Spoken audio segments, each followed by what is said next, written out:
Solid মাংস বাচ্চারা আমার ছোটো বড়ো ছেলে নিচে বসে লেবারদের দিয়ে কাটাই রেখেছিল, তার স্টিক খাবে। আমি করে গিয়েছি।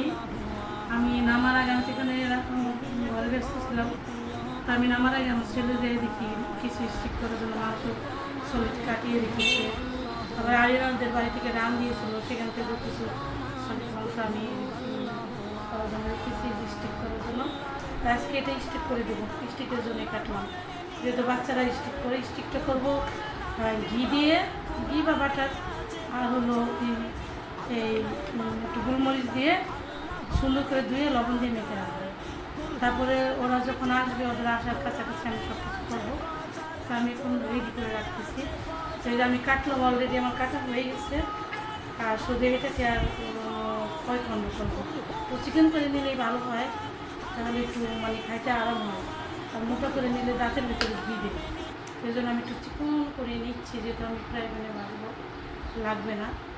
সেই জন্য আমি একটু মোটামুটি একটু চিকন করে নিচ্ছি, বেশি না, মানে যেন খাওয়ার উপযোগী করে কেটে নিচ্ছি। তা আমি গরমের দিন একটু টেবিলে বসে কাজ করি বেশি, কখনো ড্রয়িং হবে, কখনো ড্রয়িং হবে না, পাকঘরে একটু বসে কাজ করি কমই, অনেক গরম। তো এভাবে কাটা হয়ে গেলো আমার স্টিকের মাংসটা। বাই বাই, আল্লাহ হাফেজ।